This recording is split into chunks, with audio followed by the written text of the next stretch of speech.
বিল্লাল মিশরি খুব শক্তিশালী, ওকে সহজে ধরা যাবে না স্যার। আজ আমরা মাননীয় মন্ত্রীর সভাপতিত্বে বাংলাদেশের পুলিশ ডিপার্টমেন্টের সব বড় বড় অফিসারদের নিয়ে এখানে মিটিংয়ে বসেছি। কেন কেন এই মিটিং? গণপ্রজাতন্ত্রী বাংলাদেশ সরকারের মাননীয় বাণিজ্য মন্ত্রীকে ঢাকায় মাস্টার নামধারী একজন সন্ত্রাসী গুলি করে মেরে ফেলেছে, সেই হত্যাকারীকে ধরার জন্য। অথচ আমার স্যারেরা বলছেন বিল্লাল মিশরি খুব শক্তিশালী, ওকে ধরা যাবে না। আপনাদের মতো বিজ্ঞ পুলিশ অফিসারদের কাছে আমার প্রশ্ন, আমরা দেশ মাতৃকার সেবার জন্য যখন এই পোশাক গায়ে চড়িয়ে পবিত্র কুরআন শরীফ ছুঁয়ে শপথ করেছিলাম, আমরা কখনো কাউকে ভয় করব না, কোনো অন্যায়কে প্রশ্রয় দেব না, অপরাধীর কাছে মাথা নত করব না, প্রয়োজনে দেশের জন্য জীবন দিব। কোথায় দেশ থেকে খুনি, সন্ত্রাসী, হত্যাকারী আমরা সবাই নির্মূল করব, তা না সামান্য একজন ক্রিমিনালের জন্য ভয়ে চুপসে যাচ্ছেন। আমাদের কি নেই স্যার? সাহসী অফিসার আছে, সব ধরনের অস্ত্র আছে, আমাদের গোয়েন্দা বিভাগে স্পেশাল বিভাগ আছে। দেশের মানুষ বলে আমরা পুলিশরা ইচ্ছে করলে 24 ঘন্টার মধ্যে সারা দেশে সব অপরাধীদের ঠান্ডা করে দিতে পারে। কই আপনাদের মধ্যে সে চেতনা গেল কই? আমার কাছে মনে হচ্ছে আমরাই অপরাধী, আর বিল্লাল মিশরি আইনের লোক, যার ভয়ে আমরা পালিয়ে বেড়াচ্ছি। যে পুলিশ ডিপার্টমেন্ট একজন খুনি হত্যাকারীকে ধরতে পারে না, সেই চাকরি না করাই উচিত। আজ মাননীয় মন্ত্রীকে মেরে যদি বিল্লাল মিশরি প্রকাশ্যে বুক ফুলিয়ে সমাজে ঘুরতে পারে, আগামীতে আপনারাও বাঁচবেন না। একদিন না একদিন আপনাদেরকেও ওই বিল্লাল মিশরি খুন করবে। স্যার, বাংলাদেশের মানুষ আপনাদের মুখের দিকে তাকিয়ে আছে। আপনারা জেগে ঘুমাবেন না, আপনারা চুপ থাকবেন না, জেগে উঠুন, আওয়াজ তুলুন, সন্ত্রাসমুক্ত বাংলাদেশ গড়ুন। আপনি যে এত বড় বড় লেকচার দিচ্ছেন, আপনি পারবেন বিল্লাল মিশরিকে গ্রেফতার করতে? অবশ্যই পারবো। আমি মৃত্যুকে ভয় করি না স্যার। মাথায় কাফনের কাপড় বেঁধে প্রতিটি অপারেশনে যাই, প্রতিটি অপরাধীকে আমি দেশের দুশ্মন মনে করি। আমাকে যদি এই দায়িত্ব দেওয়া হয়, তাহলে আমার দেশের কসম, বিল্লাল মিশরিকে আমি গ্রেফতার করবই। ঠিক আছে, এই বিল্লাল মিশরি এবং রাজা মিশরিকে জীবিত অথবা মৃত গ্রেফতারের জন্য আপনাকে দায়িত্ব দেওয়া হলো। Thank you sir, thank you.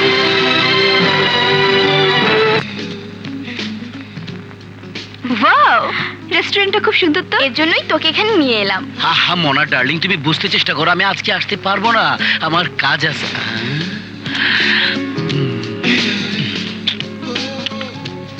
Excuse me, হ্যাঁ, কোথায় যাচ্ছিস? আমি যাব আর আসবো। ও মেরি জান, ভালোবাসার নিশান।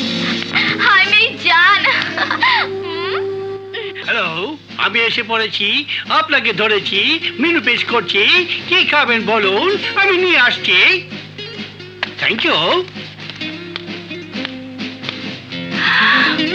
ওয়াও, আমার হিরো। হোয়াট নুসান? হাউ মাই হিরো, কি খবর? এক্সকিউজ মি, আমাকে চিনতে পারেননি? না তো। এমআর কলেজে আপনি আমাকে গুন্ডাদের হাত থেকে বাঁচিয়েছেন। আপনাকে ধন্যবাদ দেবার জন্য কত খুঁজেছি, পাইনি। জি, কিছু বলছেন? হ্যাঁ, আপনাকে প্রথমে কলেজে দেখার পর থেকে আমি পাগল হয়ে গেছি। এক্সকিউজ মি, পাগল হলে আপনাকে পাবনা পাঠাতে হবে, পাগলা কারণে ওখানে পাগলি এসে আপনি কিলবিল করে খাবে। কোথায় গেল, কোথায় গেল আমার হিরো? হিরো গেছে উপরে, নিচে, ডাইনে, আর আমি বাই। ওহো, আজকেও বলতে পারলাম না I love you. Sir, chicken fry, chicken bun, prawn fry and স্কাপ, আই মিন খাকড়া, সব নিচে পাবেন। Okay, thank you sir. Yes, Bilal Mishri ও রাজা মিশরির অস্ত্রের গোদামের খোঁজ পেয়েছি। আমি অ্যাকশনে যাচ্ছি। ওকে, তোমার সাহস দেখার জন্য আমিও তোমার সঙ্গে যাব। Let's go.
Any problem?